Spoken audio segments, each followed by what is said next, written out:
Let's start our lecture. बच्चे, सबसे पहली चीज जो मैं आप लोग को यहाँ पे छोटा सा कॉन्सेप्ट देना चाहता हूँ कि हमारी बॉडी में किस किस्म की सर्कुलेशन जो होती है, सर्कुलेटरी सिस्टम्स वो एग्जिस्ट करते हैं। ठीक है, मेरा पेस थोड़ा सा फास्ट होगा बच्चों, इस वजह से कि हमने 2 चैप्टर्स कवर करने हैं और ये दोनों चैप्टर्स अल्हम्दुलिल्लाह इजी हैं compare to the other chapters.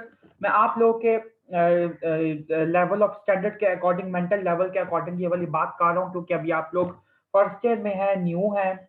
अच्छा, हिसाब से भी बच्चे चैप्टर्स जो हैं ये बेटर है, इतने ज्यादा डिफिकल्ट नहीं है। सबसे पहले बच्चे हम लोग हार्ट की एनाटॉमी समझने के लिए पहले हार्ट की एनाटॉमी समझ लेते हैं। This is right atrium, this is your right ventricle, this is your left atrium, this is your left ventricle, और ये दरमियान में आपका बच्चे इंटर एट्रियल और यहाँ पे नीचे आपका इंटर वेंट्रिकुलर सेप्टम एग्जिस्ट करता है।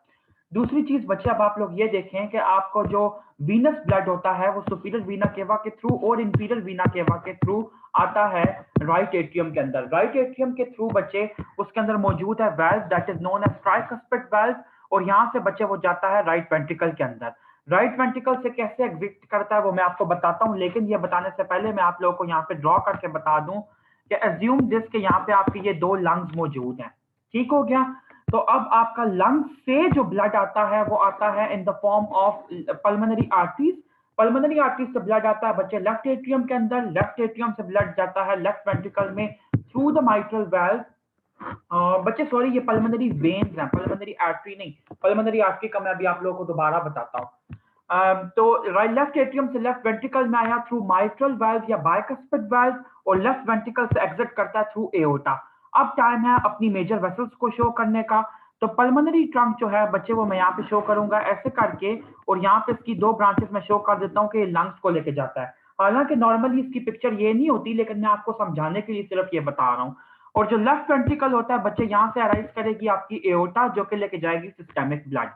अब याद रखिएगा कि बॉडी के अंदर 2 एक्सेप्शंस ऐसी एग्जिस्ट करती हैं जहां पे आपकी जो आर्टरीज होती हैं दे कैरी डीऑक्सीजनेटेड ब्लड। ठीक हो गया? कौन सी 2 एक्सेप्शंस है बच्चे? एक है आपकी पल्मोनरी आर्टरी जिसके अंदर आपका डीऑक्सीजनेटेड ब्लड मौजूद है जो कि लंग्स की तरफ जा रहा है ऑक्सीजनेट होने के लिए, और दूसरी एक्सेप्शन एग्जिस्ट करती है बच्चे एम्ब्रियो के अंदर, जहां पे एम्ब्रियो में होती है अम्बिलिकल आर्टरी, और अम्बिलिकल आर्टरी भी कैरी करती है डीऑक्सीजनेटेड ब्लड। इन 2 एक्सेप्शंस को आपने हमेशा याद रखना है। बाकी सब जगहों पे जहां जहां पे जो जो आर्टरीज होती हैं वो हमेशा ऑक्सीजनेटेड ब्लड को कैरी करती हैं। अब आप ये देखें बच्चे के यहाँ पे आपके लंग्स हैं, लंग्स के अंदर सर्कुलेशन जा रही है। 2 तरह की प्राइमरी सर्कुलेशन आपकी बॉडी में एग्जिस्ट करती है बच्चे। काइंडली इसको जॉट डाउन कर लीजिए in the form of classification कि सर्कुलेशन की 2 टाइप्स होती है। एक होती है पल्मोनरी सर्कुलेशन, दूसरी होती है सिस्टेमिक सर्कुलेशन। पल्मोनरी सर्कुलेशन जो है बच्चे वो राइट वेंट्रिकल के थ्रू जो आपकी पल्मोनरी आर्टरी अराइज करके जा रही है लंग्स की तरफ, that is going to form pulmonary circulation here over the field of lungs. Lungs के अंदर जो सर्कुलेटरी सिस्टम बनेगा आर्टरीज के होने की वजह से, वो बेसिकली पल्मोनरी आर्टरीज की वजह से बन रहा है। दूसरी चीज आपको यह बतानी है कि लेफ्ट वेंट्रिकल से जो आपकी वेसल निकलती है दैट इज एओर्टा, तो एओर्टा सप्लाई करती है पूरी की पूरी बॉडी को ऑक्सीजनेटेड ब्लड। तो ये पूरी की पूरे सिस्टम्स को सप्लाई कर रही है। कौन से सिस्टम्स को? जैसे आप कह दें कि रीनल सिस्टम को, किडनीज को सप्लाई कर रही है, जैसे जीआईटी को सप्लाई कर रही है, जैसे आप लोग कह लें ग्लैंड्स को सप्लाई कर रही है, जैसे आप कह लें मस्कुलोस्केलेटल सिस्टम को सप्लाई कर रही है।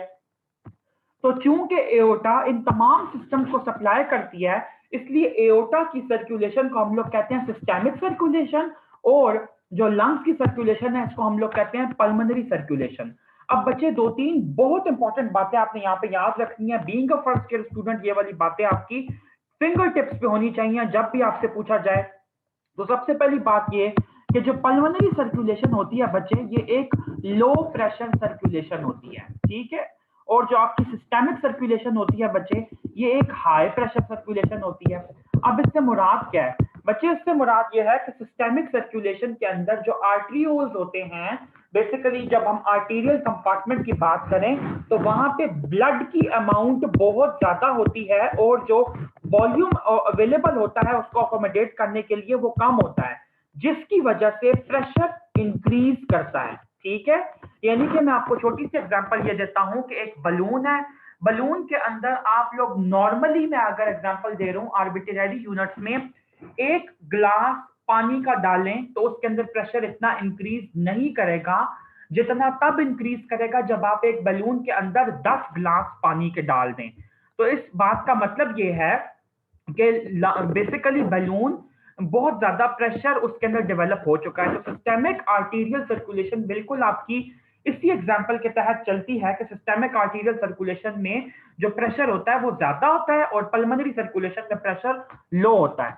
दूसरी बच्चे एक और बहुत इंपॉर्टेंट बात यहाँ पे आपको बताता चलूं कि आपकी पेरिफेरी से मुराद है बच्चे बेसिकली आपकी सिस्टेमिक सर्कुलेशन के अंदर जितनी भी आर्टरीज होती हैं, मैं रिपीट कर रहा हूं, आपकी सिस्टेमिक सर्कुलेशन में आपके अपर लिम्ब में, आपके लोअर लिम्ब में, आपके एब्डोमेन में, आपके थॉरक्स में, आपके हार्ट में, जिस जिस जगह पे जो आर्टरीज मौजूद हैं, आपके हेड एंड नेक के एरिया में जितनी भी आर्टरीज मौजूद हैं, अगर वहां पे कभी भी ऑक्सीजन का लेवल कम होता है उन आर्टरीज में, यानी कि हाइपोक्सीमिया होता है, वहां पे ऑक्सीजन का लेवल कम होता है, तो वो आर्टरीज इसको परसीव करती हैं और इसके रिस्पॉन्स में वेजोडाइलेटेशन अंडरगो करती हैं, यानी कि उनका जो डायमीटर होता है वो नॉर्मल से एक्सपेंड करके बढ़ जाता है ताकि ज्यादा से ज्यादा ब्लड जो है वो पोर आउट कर सके और उसमें जितनी भी ऑक्सीजन है वो टिश्यूज को सप्लाई हो सके। लेकिन आपके लंग्स के अंदर ऐसा नहीं होता। प्लीज इस बात को याद रख लीजिए कि लंग्स के अंदर एग्जिस्ट करती हैं आपकी पल्मोनरी आर्टीरियल सिस्टम, और पल्मोनरी आर्टरीज हमेशा डिक्रीज्ड ऑक्सीजन के रिस्पांस में वेजो कंस्ट्रिक्ट करती हैं, वो नैरो डाउन हो जाती हैं। और बच्चे इसकी फिजियोलॉजिक इंपॉर्टेंस क्या है? जब लंग्स के अंदर आर्टरीज वेजो कंस्ट्रिक्ट करेंगी और ऑक्सीजन के रिस्पांस में नैरो हो जाएंगी, लो ऑक्सीजन के रिस्पांस में, तो basically they are providing a signal to your brain कि भाई ऑक्सीजन का लेवल कम हो चुका है, वेंटिलेशन को, रेस्पिरेटरी रेट को इंक्रीज करो। तो ब्रेन आपको कमांड देता है, ब्रेन स्टेम और सेरिब्रल कॉर्टेक्स से वॉलंटरी कमांड आता है और इनवॉलंटरी कमांड भी आ सकता है और आपका रेस्पिरेटरी रेट इंक्रीज कर जाता है। इस रेस्पिरेटरी रेट के इंक्रीज करने की वजह से ऑक्सीजन का लेवल कंपेंसेटरी तौर पे बढ़ जाता है। तो मैंने आपको दो इंपॉर्टेंट बातें ये बता दी कि पल्मोनरी सर्कुलेशन के अंदर हमेशा ऑक्सीजन का लेवल जो होगा, जब कम होगा तो वो वेजो कंस्ट्रक्ट करती हैं और सिस्टेमिक जो आर्टरीज होती हैं वो वेजो डायलेट करती हैं। उसके बाद बच्चे नेक्स्ट कॉन्सेप्ट पे हम लोग मूव करते हैं, that is about blood distribution के ब्लड के डिस्ट्रीब्यूशन के लेवल्स क्या हैं। तो बच्चे ये समझाने से पहले मुझे आप लोगों को एक दो डायग्राम्स दिखानी है, उसके बाद हम लोग मूव ऑन करते हैं। मैंने आप लोगों के लिए कुछ स्क्रीनशॉट्स जो हैं बच्चे वो लेके रखी हैं। जितनी देर में बच्चे ये अपेयर होती हैं उतनी देर के अंदर हम लोग आगे की तरफ मूव ऑन करते हैं। सबसे पहले बच्चे मैं आपको ये बता दूं कि जो ब्लड की वेलोसिटी होती है, वेलोसिटी टू ट्रेवल, वो डिपेंड करती है over F A. Now write down के what is F A. F A is actually flow and A is area. याद रखिएगा किसी भी ब्लड वेसल का एरिया अगर बहुत ज्यादा है तो वहां पे वेलोसिटी कम होगी। इसकी क्या वजह है बच्चे? इसकी वजह ये है, ये देखें कि ये बड़ा बड़ा वॉल्यूम है और ये एक आर्टरी का छोटा मतलब डायमीटर है। इसका डायमीटर ज्यादा है, इसका डायमीटर थोड़ा सा कंपैरेटिवली कम है। तो जब क्योंकि इसका डायमीटर ज्यादा है तो ब्लड को बहुत सारी स्पेस मिल गई है ट्रेवल करने की, तो वो स्टेसिस का शिकार हो जाएगा। स्टेसिस से मुराद ये कि थोड़ा सा लो वेलोसिटी पे ट्रेवल करेगा। लेकिन जिस वेसल का डायमीटर बच्चे कम होता है वहां पे ब्लड की स्पीड जो होती है, वेलोसिटी, वो कंपैरेटिवली ज्यादा होती है। तो इस फॉर्मूला के according V equals to F A, area is inversely proportional to velocity. दूसरी आप एक और चीज याद रखिएगा कि वेलोसिटी जितनी ज्यादा होगी ब्लड का फ्लो उतना ज्यादा होगा। यानी कि अब आप ये देखें कि जहां पे डायमीटर कम है वहां पे वेलोसिटी ज्यादा है, तो वहां पे ज्यादा ब्लड ट्रेवल करने की ये एबिलिटी रखता है। ये फॉर्मूला बच्चे गाइटन ने भी स्टेट किया हुआ है, इसलिए मैंने कहा कि मैं आप लोगों को पहले ही दिखा दूं, उसके बाद हम लोग नेक्स्ट टॉपिक पे मूव ऑन करते हैं। अब देखें बच्चे, मैंने आप लोगों के लिए जो ये वाला इमेज एक गाइटन से निकाला है, इसके अंदर आप लोग स्टडी करेंगे कि ब्लड की डिस्ट्रीब्यूशन क्या होती है सिस्टेमिक सर्कुलेशन के अंदर और डिफरेंट आर्टरीज के अंदर। तो बच्चे ये वैल्यूज को कुछ आप लोग हाईलाइट कीजिएगा जो मैं आप लोगों को करवा रहा हूं, एमसीक्यू में आप लोगों को काम आएगी। सबसे पहली बात यह कि जो कार्डिक आउटपुट होता है नॉर्मली वो कहा जाता है कि तकरीबन 5 लीटर्स पर मिनट होता है, 5 to 6 लीटर्स अलाउड है, ठीक है, दिट्स अ नॉर्मल रेंज। तो हार्ट के अंदर तकरीबन 7% ब्लड जो होता है वो अकोमोडेटेड होता है। ये बच्चे अब हम लोग पर मिनट के हिसाब से बात नहीं कर रहे, अब हम बात कर रहे हैं उन परसेंटेजेस की कि जो ब्लड है उसकी कितनी अमाउंट डिफरेंट ऑर्गन्स में या विसरा में मौजूद होती है या आर्टरीज या वेन्स में मौजूद होती है। सबसे पहले बच्चे आप लोग ये देखें कि सिस्टेमिक सर्कुलेशन के अंदर तकरीबन 84% ब्लड होता है, ठीक है। इस 84% में से जो 64% ब्लड होता है बच्चे, वो तकरीबन आपका वेन्स में होता है, और 20% ब्लड जो होता है बच्चे वो हार्ट में और आर्टरीज में होता है। बल्कि हार्ट अगर आप नहीं भी कहते दैट्स गोइंग टू वर्क, मैं आप लोगों को एक दफा ड्रॉ करके बता देता हूं कि फॉर एग्जांपल अगर टोटल ब्लड जो है वो 100 है, तो 100 में से आपने ये देखा कि तकरीबन 84% जो है ब्लड वो सिस्टेमिक सर्कुलेशन के अंदर है। उस सिस्टेमिक सर्कुलेशन में 64% ब्लड वेन्स के अंदर है, बाकी 20% ब्लड आपका मेजर आर्टरीज के अंदर है, कैपिलरीज के अंदर है और आर्टरियोल्स के अंदर है। ठीक हो गया। अब बाकी बचता है बच्चे 16%। तो 16% के लिए आप लोग ये देखें, दोबारा मैं स्क्रीन शेयर कर रहा हूं कि 16% में से 7% हार्ट में होता है और 9% पल्मोनरी सर्कुलेशन में। तो इस हिसाब से हमारी तमाम वैल्यूज बिल्कुल ठीक तरीके से पूरी हो गई हैं। और मैं आप लोगों को दोबारा एक दफा दिखा देता हूं, प्लीज इसको नोट कीजिएगा कि टोटल सर्कुलेशन के अंदर 100% ब्लड है, जिसमें से पल्मोनरी सर्कुलेशन है और सिस्टेमिक सर्कुलेशन है, और एक दरमियान में एक और चीज है जिसको हमने कहा है हार्ट। तो अब आप ये देखें कि पल्मोनरी सर्कुलेशन में 9% ब्लड है, हार्ट के पास 7% है, सिस्टेमिक में 84% है। इस 84% में से 64% वीनस है और 20% आर्टीरियल है। ठीक हो गया। ये आपका एक फ्लो चार्ट है, इसको नोट डाउन कर लीजिए, ये आपको काम आएगा आगे। दूसरी चीज बच्चे ये देखें इसी डायग्राम में जो आपको दिखानी है, क्रॉस सेक्शनल एरियाज। और बच्चे ये जो मैंने अभी आपको ऊपर वैल्यूज बताई हैं, ये आप लोगों को एमसीक्यूज में काम भी आएंगी। उसके बाद बच्चे देखें कि क्रॉस सेक्शनल एरियाज क्या है। सबसे इंपॉर्टेंट चीज आपको यह पता होनी चाहिए, जो बच्चे सबसे कॉमन गलती करके आते हैं, आपको एमसीक्यू आता है which one of the following has the largest cross sectional area, या which one of the following has the highest cross sectional area. जब आपसे ये पूछा जाता है कि सबसे ज्यादा एरिया किसका है, आपको ऑप्शन दी जाती है एओर्टा, आर्टरियोल्स, वेन्यूल्स या कैपिलरीज। तो आप लोग मार्क करते हैं एओर्टा, दैट्स रॉन्ग। सबसे ज्यादा सरफेस एरिया बच्चे देखें, मैं यहाँ पे कर्सर भी मूव कर रहा हूं, कैपिलरीज का होता है तकरीबन 2500 सेंटीमीटर स्क्वायर। एक कैपिलरी का सरफेस एरिया तो ऑब्वियसली कम होता है, लेकिन सारों का मिला के सबसे ज्यादा होता है। ठीक हो गया। दूसरी चीज बच्चे, अब ये एमसीक्यू आपको दो तरीके से आ सकता है। अगर आपको एमसीक्यू में आता है कि विच one of the following has the highest या फिर largest surface area, cross sectional area, sorry surface area नहीं, क्रॉस सेक्शनल सरफेस एरिया, और आपको ऑप्शन में दिया जाता है एओर्टा और साथ दिया जाता है कैपिलरी, तो फिर आपने चूज करना है एओर्टा। क्यों फिर आपने एओर्टा क्यों चूज करना है बच्चे? इसलिए कि नीचे वाली ऑप्शन के अंदर उसने कैपिलरीज नहीं लिखा।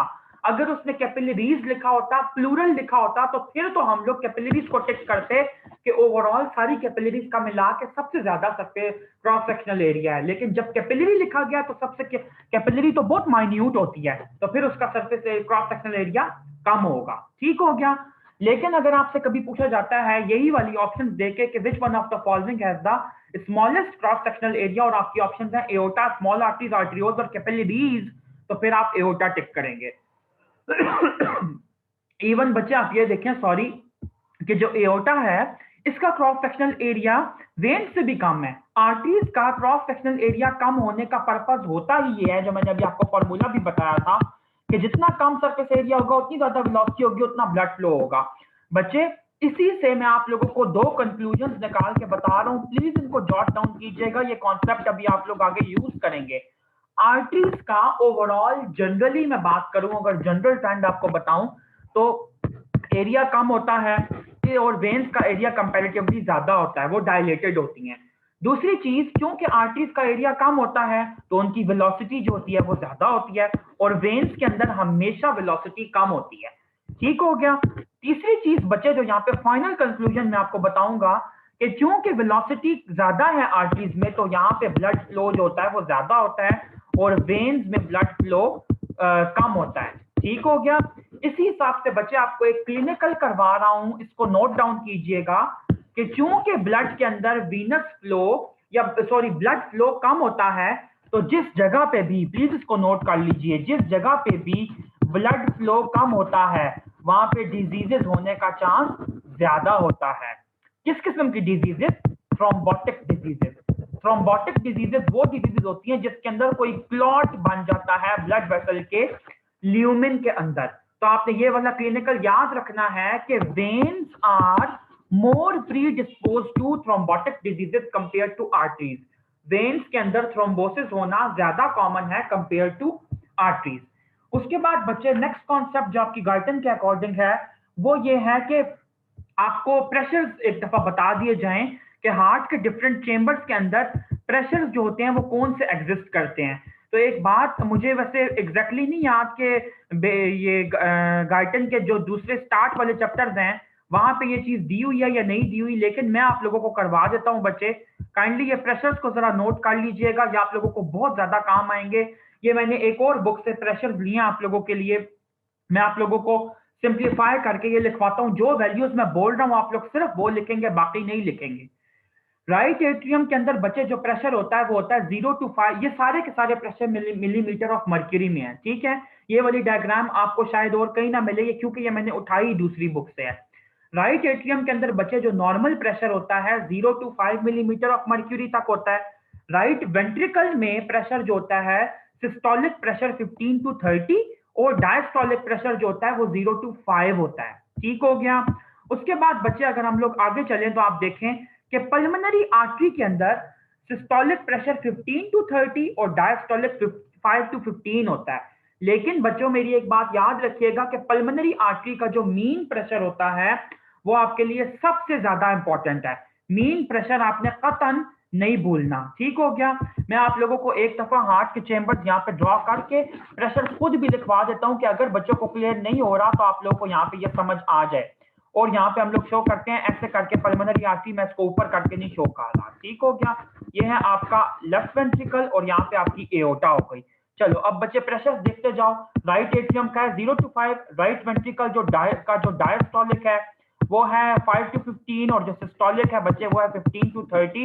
If I am not wrong let me check again once, मुझसे भी गलती हो सकती है। डायस्टोलिक 0 to 5 है, ठीक है। इसको प्लीज करेक्ट कर लीजिए, मैंने यहाँ पे गलत लिखा है। ये है 0 to 5 राइट वेंट्रिकल का और 15 to 30 सिस्टोलिक है। और पल्मोनरी आर्टरी का जो प्रेशर है बच्चे वो आप लोग देखिए, मैं आपको उसमें ये बताना चाह रहा हूं कि सिस्टोलिक और डायस्टोलिक से ज्यादा इंपॉर्टेंट वहां पे मीन प्रेशर है। प्लीज इस मीन प्रेशर को याद कर लीजिए। पल्मोनरी आर्टरी का मीन प्रेशर आपको बहुत जगहों पे पूछा जाता है, एमसीक्यू में, एससीक्यू में, तकरीबन 10 to 20 मिलीमीटर ऑफ मर्क्यूरी होता है, ठीक हो गया। उसके बाद बच्चे अगर हम लोग लेफ्ट एट्रियम की बात करें तो लेफ्ट एट्रियम का प्रेशर आप लोग देखिए कि तकरीबन 4 to 12 है और लेफ्ट वेंट्रिकल का कितना ज्यादा है। अब ये चीज बच्चे मैं आप लोगों को लिखवाता हूं, एक सेकंड, आप लोग व्हाइट बोर्ड के ऊपर इसको नोट भी कर लीजिए कि 4 to 12 लेफ्ट एट्रियम का है, लेफ्ट वेंट्रिकल का डायस्टोलिक 4 to 12 है और जो सिस्टोलिक है इसका वो 90 to 120 है। इसी हिसाब से पल्मोनरी आर्टरी का जो डायस्टोलिक है बच्चे वो है तकरीबन 5 to 15 है, ये जैसे यहाँ पे लिखा हुआ है, और सिस्टोलिक जो है वो 15 to 30 है। तो 15 to 30 बच्चे इसके अंदर कर दें आप सिस्टोलिक और 5 to 15 इसका कर दें डायस्टोलिक। अभी मैं आप लोगों को एक कॉमन बात बताता हूँ, ये प्रेशर याद करना आप लोगों के लिए बहुत ज्यादा आसान हो जाएंगे। आखिरी प्रेशर देख लेते हैं एओर्टा के। एओर्टा का मीन प्रेशर याद रखना इतना जरूरी नहीं है जितना उसका सिस्टोलिक और डायस्टोलिक जरूरी है। डायस्टोलिक प्रेशर एओर्टा का आपके सामने है 60 to 90 है और सिस्टोलिक जो है वो 90 to 140 है, ठीक हो गया। तो बच्चे ये वाले प्रेशर भी हम लोग फाइनली यहाँ पे लिख के फिर आगे की तरफ मूव ऑन करते हैं कि डायस्टोलिक जो है वो 60 to 90 है और जो सिस्टोलिक है बच्चे वो 90 to 140 है। अब आप लोगों को बच्चे यहाँ पे बताना क्या है, बहुत एक मजे की बात बतानी है। ये देखें राइट एट्रियम का जो, अच्छा एक बात पहले आप लोगों को बता दूं, आपके माइंड में ये सवाल आ रहा होगा कि हमने वेंट्रिकल और एओर्टा और पल्मोनरी आर्टरी का सिस्टोलिक और डायस्टोलिक प्रेशर किया तो फिर हमने राइट और लेफ्ट एट्रियम के दो प्रेशर क्यों नहीं किए? बच्चे राइट और लेफ्ट एट्रियम के दो प्रेशर हमने इसलिए नहीं किए क्योंकि हम लोग राइट एट्रिया की जो डायस्टली होती है या सिस्टली होती है उसका हम लोग अलग अलग डिफ्रेंशिएटेड नहीं बताते, क्योंकि बेसिकली बॉडी में जो ब्लड पुश करना है वो वेंट्रिकल्स का काम है, वो एट्रिया का काम नहीं है। तो एट्रिया का आपको जनरल सा एक प्रेशर पता हो, वो इट विल वर्क, इसके लिए आपको मसला नहीं होने वाला, ना आपसे कोई पूछने वाला है। अब ये देखें कि राइट एट्रियम का जो 0 to 5 प्रेशर है, बेसिकली वो ही राइट वेंट्रिकल का डायस्टोलिक प्रेशर है। इसी तरह आप लोग यहाँ पे लेफ्ट साइड पे देखें तो लेफ्ट एट्रियम का जो प्रेशर है 4 to 12, वो ही लेफ्ट वेंट्रिकल का डायस्टोलिक प्रेशर है। उसके बाद नेक्स्ट प्रेशर पे आते हैं। नेक्स्ट प्रेशर बच्चे आप लोग देखें कि राइट वेंट्रिकल का जो सिस्टोलिक प्रेशर है, बेसिकली वो ही आपकी पल्मोनरी आर्टरी का भी सिस्टोलिक प्रेशर है। और यहाँ पे बच्चे आप देखें कि जो लेफ्ट वेंट्रिकल का सिस्टोलिक प्रेशर है, वो ही आपकी एओर्टा का भी सिस्टोलिक प्रेशर है। तो ये प्रेशर याद करना इतना डिफिकल्ट नहीं है जितना आप लोगों को लग रहा है, इंशाल्लाह ताला ये आप लोगों को याद हो जाएंगे। उसके बाद बच्चे अगर आप लोग के गाइडन के अंदर 3 रूल्स लिखे हुए हैं, उनको हम डिस्कस करें कि बेसिक प्रिंसिपल्स सर्कुलेशन के कौन कौन से हैं। ठीक है, ये अभी हम लोग चैप्टर नंबर 14 स्टडी कर रहे हैं, 15 इसके बाद करेंगे। बेसिक प्रिंसिपल्स में बच्चे आप लोग ये देखें, नंबर 1 बात कि जो ब्लड फ्लो होता है वो डायरेक्टली प्रोपोर्शनल होता है टिश्यू नीड्स के अकॉर्डिंग। टिश्यू नीड्स से क्या मुराद है बच्चे? सबसे पहली बात देखें, ब्लड फ्लो से मुराद ये है मिलीलीटर पर मिनट। ठीक है, ब्लड फ्लो से मुराद सिर्फ मिलीलीटर नहीं है। कॉरोनरी आर्टरीज यानी कि जो आपका हार्ट है और आपका जो ब्रेन है, ये सारा वक्त अपना काम कर रहे हैं, खास तौर पे हार्ट। ठीक है, तो हार्ट का ब्लड फ्लो बहुत ज्यादा होता है उसकी टिश्यू नीड्स के अकॉर्डिंग, क्योंकि हार्ट को रेस्ट करने का मौका कभी भी नहीं मिलता जब तक डेथ ना हो जाए। नंबर 2 बच्चे प्रिंसिपल यहाँ पे ये आता है। अच्छा, इसी के मुताबिक एक और एग्जांपल दे दूं, जैसे आप लोग कह लें जीआईटी। तो जीआईटी का जो बच्चे ब्लड फ्लो होता है वो उतना ज्यादा नहीं होता। क्यों? क्योंकि उसकी टिश्यू नीड इतनी ज्यादा नहीं है। जब आप लोग खाना खाते हैं तो खाने का हाजमा करने के लिए, डाइजेशन कराने के लिए जीआईटी का जो ब्लड फ्लो होता है वो बढ़ता है, बाद में वो नहीं बढ़ता, मतलब वो नॉर्मल बिल्कुल बेसल लेवल पे आ जाता है, सिर्फ उसको जिंदा रखने के लिए। तो ड्यूरिंग द मील्स आपका ब्लड फ्लो बढ़ता है, और बिटवीन द मील्स जब आप खाना खा चुके होते हैं, रात और दिन के खाने के बीच में जब डाइजेशन हो चुकी होती है, तो तब ब्लड फ्लो कम ही रहता है।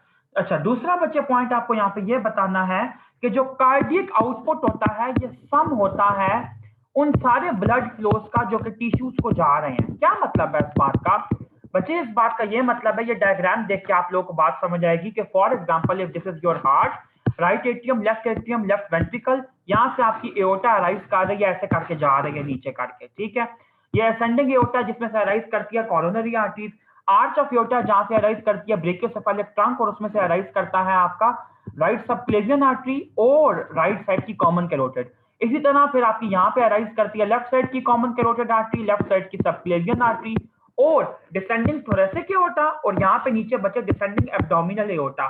इनसे अराइज करती हैं वो सारी ब्रांचेस जो कि आपके बॉडी के हर सिस्टम को सप्लाई कर रही होती हैं। तो आप ये देखें कि कार्डियक आउटपुट लेफ्ट वेंट्रिकल का होता है तकरीबन 5 लीटर पर मिनट। ठीक है, ये 5 लीटर पर मिनट इस सारे के सारे वास्कुलेचर में इस जगह पे, इस जगह पे, इस जगह पे, सब जगहों पे ट्रेवल करता है। तो कार्डियक आउटपुट जो है ये बेसिकली सम है उन सारे ब्लड फ्लोस का जो कि ऑर्गन्स को जा रहे हैं। ये दूसरा प्रिंसिपल था। ठीक हो गया। तीसरा बच्चे जो इंपॉर्टेंट प्रिंसिपल आता है वो ये आता है कि जो आर्टीरियल प्रेशर होता है ये इंडिपेंडेंटली रेगुलेट होता है। किस चीज के इंडिपेंडेंटली रेगुलेट होता है? कार्डियक आउटपुट और लोकल कंट्रोल। मतलब सॉरी, कहने का यह मतलब है कि जो आर्टीरियल प्रेशर है, बच्चे गाइटन ने ना 2 जगहों पे 2 बातें लिखी है, जब आप लोग चैप्टर पढ़ेंगे तो आप लोगों को मेरी ये बात समझ आएगी। जो बेसिक प्रिंसिपल बच्चे गाइटन ने लिखा है उसके अंदर उसने एक जगह पे ये लिखा है कि जो आर्टीरियल प्रेशर की, मैं आप लोगों को लाइन सुनाता हूं, arterial pressure regulation is generally independent of either local blood flow control और कार्डियक आउटपुट कंट्रोल। कहता है जनरली आर्टीरियल प्रेशर जो होता है वो इससे इंडिपेंडेंट होता है। लेकिन बच्चे कंटिन्यू द लेक्चर। जी बच्चे, मैं ये कह रहा था कि गाइटन में ये लिखा हुआ है कि आर्टीरियल प्रेशर कार्डियक आउटपुट और लोकल कंट्रोल के अलावा रेगुलेट होता है, लेकिन फिर दूसरी जगह पे गाइटन ने ये लिख दिया है कि आर्टीरियल प्रेशर जो है वो किसी ना किसी हद तक कार्डियक आउटपुट से भी कंट्रोल हो जाता है। तो बच्चे फिलहाल आप लोग इस वाले पॉइंट को बेशक इग्नोर कीजिए, अभी मैं आगे जाकर जब आप लोगों को कार्डियक आउटपुट पढ़ाऊंगा तो फिर उसकी डिटेल बताता हूँ। ठीक है, उसके बाद बच्चे आप लोग आ जाएं तो एक और वहां पे फॉर्मूला दिया हुआ है that is basically of Ohm's law. और ओम्स लॉ ये कहता है कि flow equals to pressure gradient over resistance, यानी कि ब्लड का फ्लो उतना ही कम होगा जितना ज्यादा ब्लड वेसल के अंदर रेजिस्टेंस होगा। ब्लड वेसल में रेजिस्टेंस कैसे हो सकता है? देखें, छोटी सी चीज मैं आपको ये बताता हूँ। फॉर एग्जांपल, अगर ये एक ब्लड वेसल है, इस ब्लड वेसल के अंदर कोई क्लॉट ऐसे जमा है, तो क्या ये ब्लड इजीली यहाँ से जा सकेगा? नो, यहाँ से जा सकेगा, लेकिन इसका ये मतलब है कि जिस ब्लड वेसल में क्लॉट होगा वहां पे कोई ना कोई इंपिडेंस, वहां पे कोई ना कोई हिंड्रेंस, वहां पे कोई ना कोई रुकावट जरूर आएगी। ठीक हो गया? तो ये बच्चे सिग्निफिकेंस है F equals to pressure gradient over resistance की। दूसरी चीज बच्चे आपको ये बताऊं कि प्रेशर ग्रेडियंट का क्या मतलब है। प्रेशर ग्रेडियंट का बच्चे ये मतलब है, सिंपली आपको एक डायग्राम बना के दिखाता हूं कि ये हार्ट है, ठीक है, यहां से बेसिकली अराइज कर रही है एओर्टा। अच्छा, यहाँ पे ना पेरिफेरी में आपके ऑर्गन्स पड़े हुए हैं, जैसे किडनी है, ये इंटेस्टाइन पड़ी हुई है। फॉर एग्जांपल मैं इसको लेबल कर रहा हूँ इंटेस्टाइन और ये किडनी। तो आप ये देखें कि जो ब्लड को पंप करने का सोर्स है वो क्या है? ब्लड को पंप करने का सोर्स तो हार्ट है ना। तो हार्ट के अंदर जो बीपी है, जो प्रेशर है ब्लड का, वो बहुत बहुत बहुत ज्यादा है। लेकिन अगर इसी के मुकाबले में हम लोग देखें किडनी को और इंटेस्टाइन्स को, तो आप लोग ये देखें कि, एक सेकेंड जी, कि किडनी और इंटेस्टाइन को देखें तो यहाँ पे तो ब्लड फ्लो जो है वो कम है, यहाँ पे ब्लड फ्लो कम है। तो आप लोग ये देखें कि ज्यादा प्रेशर के एरिया से कम प्रेशर के एरिया में ब्लड इजीली माइग्रेट करता है। ठीक हो गया? तो ये फॉर्मूला बिल्कुल ठीक प्रूव हो गया कि प्रेशर ग्रेडियंट का मतलब है हायर प्रेशर को माइनस करना है आपने लोअर प्रेशर के एरिया से। मैं कहता हूं किडनी में प्रेशर कम है, हार्ट में प्रेशर ज्यादा है, तो P2 minus P1 over resistance equals to flow, blood flow. मैं दोबारा इस बात को रिपीट कर देता हूं कि जिस जगह पे बिल्कुल वैसी, जैसे आप लोग ऑस्मोसिस और डिफ्यूजन के प्रिंसिपल्स पढ़ते हैं कि कोई भी सब्सटेंस जो होता है वो अपनी हायर कंसंट्रेशन से लोअर कंसंट्रेशन की तरफ मूव करता है, बिल्कुल इसी तरह आपका जो ओहम लॉ है वो ये स्टेट करता है। फिजिक्स वाला ओहम लॉ हमने यूटिलाइज किया यहाँ पे कि जो ब्लड फ्लो का प्रेशर जहां पे ज्यादा होता है वहां से वो कम प्रेशर वाली जगह पे जाता है। दूसरी चीज बच्चे आप लोगों को यहाँ पे जो मैंने बतानी है वो है डॉपलर अल्ट्रासोनोग्राफी क्या होती है, डॉपलर अल्ट्रासाउंड का यूजेज। अच्छा, एक और बात बच्चे ये बता दूं कि आप लोगों को गार्टन ने सर्कुलेशन के 2-3 चैप्टर्स के अंदर जो बहुत ज्यादा फिजिक्स बीच में डाली हुई है, तो उसकी वजह से परेशान नहीं होना। वो चीज आप लोग छोड़ भी सकते हैं, सिर्फ अपना कॉन्सेप्ट बनाएं फॉर्मूले को लेकर, लेकिन पूरी पूरी टेक्निक्स पढ़ने की जरूरत कतई नहीं है। इसलिए मैं आपको सबसे इंपॉर्टेंट टेक्निक वो कराने वाला हूं जो कि आप लोगों को डेली लाइफ में भी काम आएगी एज अ डॉक्टर, और आप लोगों को आनी भी चाहिए और यूनिवर्सिटी का क्वेश्चन भी बन के आती है। बच्चे, फिजिक्स के अंदर आप लोगों ने ये पढ़ा है कि जब भी कोई ऑब्जेक्ट मूव कर रहा होता है तो उसकी एक अपनी वेलोसिटी होती है, ठीक है। अब Doppler ultrasonography basically principal use करती है, साउंड वेव्स को यूटिलाइज करती है। हम लोग क्या करते हैं, आपको पता है कि ब्लड के अंदर जो है वो आरबीसीज, दे आर मूविंग, ठीक है। आरबीसीज ब्लड के अंदर बेसिकली प्लाज्मा और आरबीसीज है ना, तो यहाँ पे मैं छोटे छोटे आरबीसीज को ड्रॉ कर देता हूँ। तो डॉपलर अल्ट्रासोनोग्राफी में बच्चे बेसिकली ये होता है कि साउंड वेव्स आके हिट करती हैं आरबीसी को और रिफ्लेक्ट बैक करती हैं, हिट करती हैं और रिफ्लेक्ट बैक करती हैं। इस हिट और रिफ्लेक्ट बैक करने की वजह से हमारे पास एक ट्रेस डेवलप होता है, एक मार्किंग डेवलप होती है, एक रिजल्ट आता है हमारे पास कि जो ब्लड जा रहा है उसकी कितनी वेलोसिटी है। तो आप लोग ये याद रखें कि जितनी ज्यादा डॉपलर शिफ्ट होगी, इसको हम लोग डॉपलर शिफ्ट कहते हैं ना, जिस हिसाब से रिफ्लेक्शन होता है इन वेव्स का, तो Doppler shift is directly proportional to blood velocity. जितनी ज्यादा शिफ्ट होगी, जितना ज्यादा रिफ्लेक्शन होगा इन साउंड वेव्स का बाय स्ट्राइकिंग द आरबीसी, उतनी ज्यादा ब्लड की वेलोसिटी होगी। ये है डॉपलर अल्ट्रासाउंड का प्रिंसिपल। और डॉपलर अल्ट्रासाउंड के मतलब बच्चे क्लिनिकल नोट कर लीजिएगा कि डॉपलर अल्ट्रासाउंड जो होता है, मैं अभी आप लोगों को एक आगे अगले चैप्टर में क्लिनिकल कराऊंगा, उसमें भी बताऊंगा, इधर भी बता देता हूं।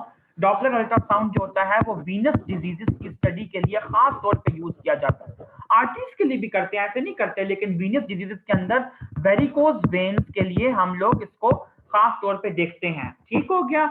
अच्छा, उसके बाद बच्चे आप लोग आ जाए नेक्स्ट बात के ऊपर, जो कि आप लोग की बुक में बहुत हाईलाइट किया हुआ है कि ब्लड फ्लो किस किस टाइप का होता है। बच्चे, ब्लड फ्लो 2 मेन टाइप्स का होता है। एक होता है स्ट्रीमलाइन फ्लो, यानी कि सारे के सारे ब्लड की जो वेव्स हैं वो एक ऑर्डर को फॉलो करते हुए चल रही हैं ब्लड वेसल के ल्यूमेन में से। जो कोने कोने पे मार्जिनली चलती हैं वो कभी भी दरमियान में आके हिट नहीं करती, जो दरमियान में चलती हैं वो कभी भी कोने पे जाके हिट नहीं करती, यानी कि जो जिस जगह पे है वो उसी जगह पे रह के चल रहा है इन अ रो। लेकिन टर्बुलेंट ब्लड फ्लो क्या होता है बच्चे? टर्बुलेंट ब्लड फ्लो ये होता है कि कोई वेव सीधी जा रही है, कोई टर्न बैक कर रही है, कोई साथ वाली को स्ट्राइक कर रही है। This is known as turbulence, ठीक है। तो स्ट्रीमलाइन ब्लड फ्लो का दूसरा नाम होता है लेमिनार ब्लड फ्लो, और ये है आपका टर्बुलेंट ब्लड फ्लो। ये बात आपने याद रखनी है। जो टर्बुलेंट ब्लड फ्लो होता है बच्चे, ये नॉर्मली आपके लिए पैथोलॉजिक होता है, ये डिजीज को शो करता है। जैसे मैं आपको छोटी सी एक बात बता दूं कि अगर किसी बंदे की वेसल बिल्कुल क्लियर है, उसमें कोई पैथोलॉजी नहीं है, तो उसका ब्लड फ्लो स्ट्रीमलाइन होगा, यानी कि स्ट्रेट ट्रैवल करता रहेगा अपनी उस डायरेक्शन में जिसके अंदर वो ऑलरेडी जा रहा है। लेकिन अगर एक बंदे का जो ब्लड फ्लो है वो टर्बुलेंट है, तो ये शो हो सकता है कि ब्लड वेसल में कोई पैथोलॉजी है। जैसे आपको छोटी सी एग्जांपल दूं कि अगर ब्लड वेसल में फॉर एग्जांपल यहाँ पे क्लॉट है, तो यहाँ पे आने वाला जितना भी ब्लड होगा वो टर्न बैक करेगा और उसके बाद टर्न फॉरवर्ड करेगा, तो उसको वहां पे पत्थर की तौर पे एक रुकावट मिल रही है, जिसकी वजह से वो आगे की तरफ इजीली मूव ऑन नहीं कर पा रहा। ये है laminar versus turbulent blood flow.